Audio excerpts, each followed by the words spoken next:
നാട്ടുകാർക്ക് ബിഗ് ബോസിൽ ഓരോ കണ്ടസ്റ്റന്റിനെ പറ്റിയിട്ടും എന്താണോ അഭിപ്രായം എന്നുള്ളത് ബിഗ് ബോസ് പറയാതെ തന്നെ അവരുടെ അടുത്ത് പറഞ്ഞു കൊടുക്കുകയാണ്. അതായത് ബിഗ് ബോസിലെ ഡിബേറ്റിനെ പറ്റിയാവും ഇന്നത്തെ നമ്മുടെ ഡിബേറ്റ്. അപ്പോൾ ഫസ്റ്റ് ഡിബേറ്റിനായിട്ട് വന്നത് സരികയും നൂറയാണ്. മറ്റേ സരികയുടെ ഹോട്ട് സീറ്റിലുള്ള പ്രശ്നം ഉണ്ടായിരുന്നു, അതായത് പേഴ്സണൽ കാര്യം ചോദിക്കുന്നു എന്നുള്ളത്. ആ ഒരു ഇഷ്യൂ തന്നെയാണ് അവിടെ സരികക്ക് ഡിബേറ്റ് ചെയ്യാനായിട്ട് ഇട്ട് കൊടുത്തത്. ഹോട്ട് സീറ്റിൽ പേഴ്സണൽ കാര്യങ്ങൾ ചോദിക്കരുതെന്ന് സരികയും പേഴ്സണൽ കാര്യങ്ങൾ ചോദിക്കുക എന്ന് നൂറയും ചർച്ച ചെയ്യുന്നുണ്ട്. അതിനകത്ത് വിജയിച്ചത് സരികയാണ്. സരിക പറഞ്ഞത് ഒരിക്കലും അവരുടെ പേഴ്സണൽ കാര്യങ്ങളിലോട്ടേക്ക് ഇടപെടരുത്, അത് തികച്ചും പേഴ്സണൽ ആണ് എന്നുള്ള രീതിയിൽ സംസാരിക്കുകയും നൂറ നമ്മളിത് അതിന് മുന്നേ നമ്മളൊരു പറഞ്ഞ ഒരു ടൈപ്പിലാണ് എത്തിയിരിക്കുന്നത്, അതുകൊണ്ട് തന്നെ അവർക്ക് അതിനെപ്പറ്റി സംസാരിക്കുക എന്ന് പറയുകയും ചെയ്തു. അടുത്തതായിട്ട് എത്തിയത് നെവിനും ശൈത്യയാണ്. നെവിനും ശൈത്യക്ക് കിട്ടിയ ടോപ്പിക് എന്ന് പറയുന്നത് ഈ വീടിനുള്ളിൽ തുടരാനായിട്ട് എന്തുകൊണ്ട് യോഗ്യത ഞാനാണെന്ന് രണ്ടുപേരും പറയാനായിരുന്നു. അത് നെവിൻ അടിപൊളിയായിട്ട് ശൈത്യനെ അവിടെ അടിച്ചമർത്തി.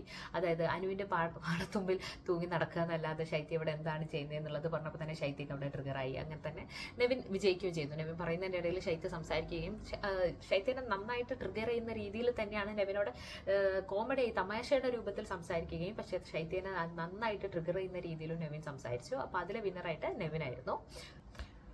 അടുത്തതായിട്ട് അഭിലാഷും അക്ബറും എപ്പോഴും അഭിലാഷ് അവിടെ ഇവിടെ നിന്ന് എല്ലാവരോടും പറയുന്ന ഒരു സാധനം തന്നെയാണ്. അക്ബർ എപ്പോഴും ഗ്രൂപ്പായിട്ടാണ് കളിക്കുന്നത്, ഞാൻ ഒറ്റയ്ക്ക് കളിക്കാൻ വന്ന ആളാണ് എന്നുള്ളത് അഭിലാഷ് പറയുന്നു.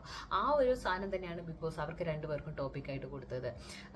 അപ്പോൾ അഭിലാഷ് പറയുന്നു ഞാൻ ഈ വീട്ടിൽ ഒറ്റയ്ക്കാണെന്ന്. പക്ഷെ അഭിലാഷിന്റെ കൂടെ എപ്പോഴും ഷാനവാസും മൊനിയിലും നിന്ന് സംസാരിക്കുന്നു. അതുപോലെ തന്നെയാണ് അക്ബറും ശരത്തും വന്ന മുതൽ തന്നെ ഒരു കുടുംബശ്രീ പോലെ രണ്ടുപേരും ഇരുന്ന് ഓരോ കാര്യങ്ങളും അതിനുള്ളിൽ നടക്കുന്ന ഓരോ കാര്യങ്ങളും പ്ലാൻ ചെയ്യുന്നുണ്ടെങ്കിൽ കൂടെ ഇവരും ഇതേപോലെ തന്നെയാണ്. ആരും അവിടെ ഒറ്റയ്ക്കായിട്ട് നടക്കുകയൊന്നും ചെയ്യുന്നില്ല. അവരും ഒരു ഗ്രൂപ്പ്, അവരറിയാതെ തന്നെ അവരൊരു ഗ്രൂപ്പ് അവിടെ ഫോം ചെയ്യുന്നുണ്ട്.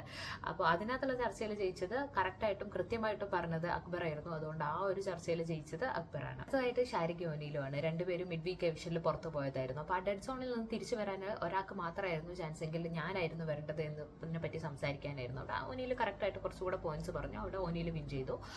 ഷാരിഖയുടെ സ്ഥിരം ടോണിൽ സംസാരിച്ചു എങ്കിൽ പോലും കുറച്ചുകൂടെ കൂടുതൽ പോയിന്റ് പോലെ പറഞ്ഞത് ഓനിയിലാണ്. അടുത്തതായിട്ട് ബിന്നിയും രേണുവും തമ്മിലുള്ളതായിരുന്നു പേഴ്സണൽ ഹൈജീൻ ഇഷ്യൂ. ഓരോ ആൾക്കാർക്കും എന്ത് ഇഷ്യൂ ആണോ അവിടെ വന്നത് ആ ഒരു സാധനമാണ് ബിഗ് ബോസ് ഇട്ട് കൊടുത്തത്. അതിനകത്ത് രേണുസുതി ആൻഡ് ബിന്നി എന്ന് പറയുന്നത് സംസാരിച്ച് വേറെ എന്തൊക്കെയോ രീതിയിൽ, അതായത് ടോപ്പിക്കായിട്ട് റിലവന്റ് ആയിട്ടുള്ള ഒരു കാര്യമായിരുന്നില്ല അവരവിടെ സംസാരിച്ചത്. എന്നിലും ബെറ്റർ എന്ന രീതിയിൽ രേണു ആണ് വിൻ ചെയ്തിരുന്നത്. അടുത്തതെന്ന് പറയുന്നത് അനുമോളും റെനയായിരുന്നു. എനിക്ക് പേഴ്സണലി ഏറ്റവും ഇഷ്ടപ്പെട്ട ഒരു ഡിബേറ്റ് എന്ന് പറയുന്നത് അവർ രണ്ടുപേരും റെന അടിപൊളിയായിട്ട് കറക്റ്റ് പറയേണ്ട കാര്യം വ്യക്തമായിട്ട് പറഞ്ഞൊരു സംഭവമാണ്. അതായത് 19 വയസ്സിന്റെ ഒരു മെച്യൂരിറ്റി 30 വയസ്സുള്ള അനുവിനോട് സംസാരിക്കുമ്പോൾ 19 വയസ്സുള്ള റെന സംസാരിച്ചതാണ് കൂടുതൽ മെച്യൂർഡായിട്ട് കൂടുതൽ പോയിന്റും കറക്റ്റ് ആയിട്ടുള്ള കാര്യം പറഞ്ഞത്. അനു എപ്പോഴും കുലസ്ത്രീ മോഡൽ. അനു പറഞ്ഞു മൂത്തവരെ ബഹുമാനിക്കണം, അതായിരുന്നു ടോപ്പിക്. അപ്പൊ മൂത്തവരെ ബഹുമാനിക്കാനാണ് എന്റെ അച്ഛനും അമ്മയും പഠിപ്പിച്ചിരിക്കുന്നത്. പ്രായത്തിന് മൂത്ത ആൾക്കാരെ നമ്മൾ ബഹുമാനിക്കണം, അവരെ പേര് വിളിക്കാൻ പാടില്ല, ചേച്ചി ചേട്ടാ എന്ന് വിളിക്കണം എന്നൊക്കെയാണ് പറഞ്ഞത്. പക്ഷെ റെന പറഞ്ഞു പ്രായത്തിന് മൂത്ത ആൾക്കാരെ എല്ലാം ബഹുമാനിക്കേണ്ടത്. നമ്മളോട് ഒരാൾ എങ്ങനെയാണോ ബിഹേവ് ചെയ്യുന്നത് അതിനനുസരിച്ചാണ് നമ്മൾ അവരോട് തിരിച്ച് ബിഹേവ് ചെയ്യേണ്ടത്, അതിനനുസരിച്ചാണ് നമ്മൾ റെസ്പെക്ട് കൊടുക്കേണ്ടത്.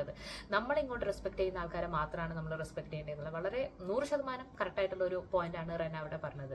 അതിന് പറഞ്ഞൊരു കാര്യമുണ്ട്, കൂടുതൽ കാലം, അതായത് നമ്മൾ പറയുന്ന പോലെ ഞാൻ നിങ്ങളെക്കാൾ കൂടുതൽ കാലം ഓണം ഉണ്ടതാണെന്ന് പറയുന്ന പോലെ തന്നെ അങ്ങനെ ഒരു പോയിന്റ് ആണ് പറഞ്ഞപ്പോൾ റെന പറഞ്ഞു ഓരോ ആൾക്കാർ എവിടെ നിന്ന് എങ്ങനെ ജീവിച്ചു എന്നുള്ളതാണ്, അല്ലാതെ എത്ര കാലം ജീവിച്ചു എന്നുള്ളതിലല്ല പോയിന്റ് എന്ന് പറയുന്നത്. വളരെ കറക്റ്റ് ആയിട്ട് തന്നെ റെന പറയുകയും റെനയാണ് അതിനകത്ത് വിൻ ചെയ്യുകയും ചെയ്തത്. അടുത്തത് ഷാനവാസിനെ അപ്പാനിനെയാണ്. അതിനകത്ത് മെയിനായിട്ട് ഇപ്പോൾ ടാർജറ്റ് ആയിക്കൊണ്ടിരിക്കുന്ന ഷാനവാസിനെ അപ്പാനിനെയാണ് അടുത്തതെന്ന് പറയുന്നത്. ടോപ്പിക് എന്ന് പറയുന്നത് സൗഹൃദം വ്യക്തിപരമായ കാര്യങ്ങൾക്ക് വേണ്ടി ദുരുപയോഗം ചെയ്യരുത് എന്നുള്ളതായിരുന്നു. അതിൽ രണ്ടുപേരും സംസാരിച്ചു.